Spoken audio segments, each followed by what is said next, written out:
I'm Austin with Full Line Ag, and today we're with a Fendt Rogator RG937 sprayer, and we're going to be talking about our Hawkeye 2 NCVs, these NCVs right here.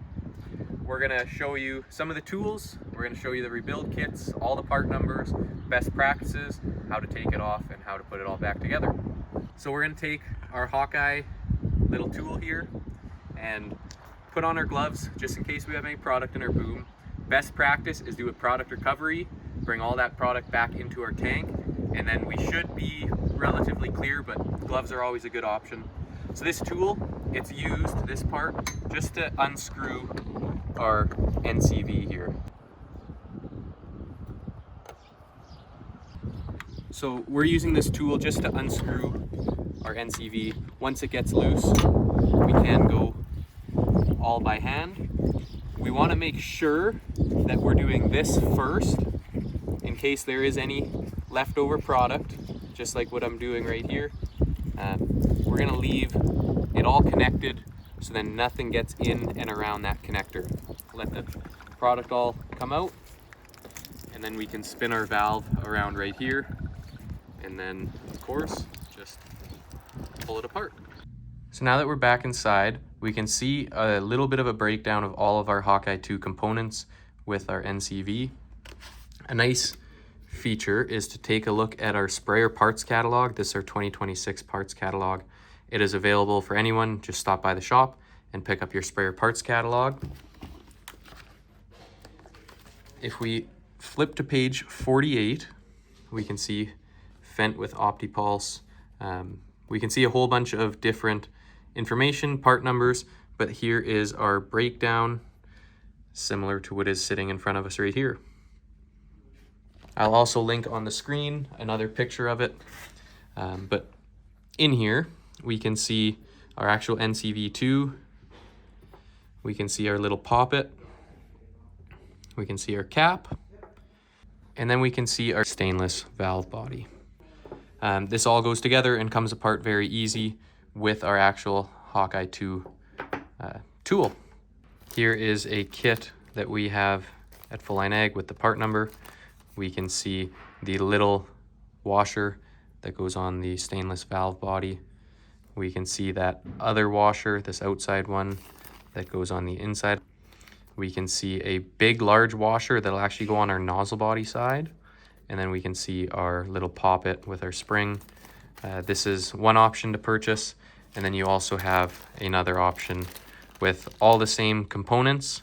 We have one extra of the large O-rings, but you also have the cap in with this one. So now say we've taken off this nozzle body and we want to repair this. This is just a new one, so it comes with a plug for our electrical. But we will first step, we'll take our little tool here for our Raven, and we're going to put it in the end, and we are just going to spin and break loose our stainless valve body. That will pop out. We can see right here we have the O-ring. We have our O-ring here. Our cap comes off. And then here's our poppet. We can take that poppet out. Make sure that there's no debris in there. Give it a little blow of air and a little bit of water. Don't get too carried away in here. Make sure that our poppet is cleaned. Make sure no springs are over top of this little piece right here. Make sure it all fits in there and bounces freely. And then we also want to inspect inside this little valve body. Make sure nothing's caught up. Make sure it's clean. Make sure that O-ring is in good shape. It all looks good to me. We do sell these as a separate part as well, so if you need these, we can provide those to you. And then sometimes you'll tighten on your cap a little bit too tight and actually break this piece. A little piece of advice: if you do buy one of the two kits, make sure you keep every little O-ring, every little piece, every poppet, whatever you don't use, because you never know when you're going to need to put just a seal in and those things cost money, and just keeping all the spare parts is always a nice thing to do.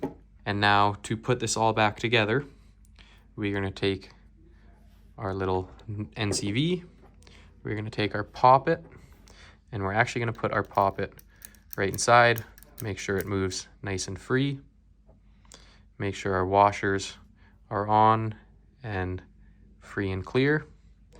And then we will take our cap, set our cap on,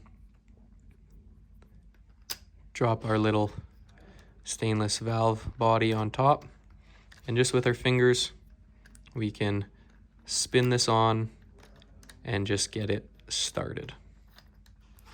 Once it's started, twist it in a little bit more. Then we're going to grab our tool, connect it in,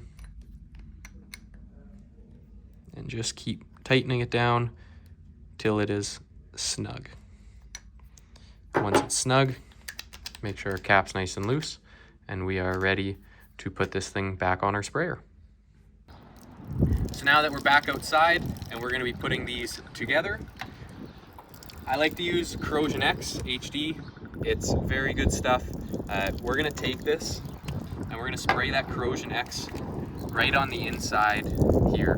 You can spray it on, you don't have to let anything dry. Once it's all sprayed in there, you pop that back together. Then you bring it down by where any chemical could be, any liquid, and we're just gonna go with our hand at the start and tighten this guy on. Tighten it all by hand. It doesn't need to be snugged up too much right now. And once it's snug, notice how I'm supporting with my right hand. I'm supporting the actual NCV and tightening with my left. I'm going to do the same once I bring out my tool. So when I'm bringing out my tool and I'm going to tighten it, I'm going to support that NCV with my right hand, keep it in the proper position, and don't let it spin within there. If there's any O-rings, we don't want to be pinching off anything, and just good practice to use this tool. Once it's snugged up, we're already plugged in, we should be good to jump back in the sprayer, fire it up, and hope for no leaks.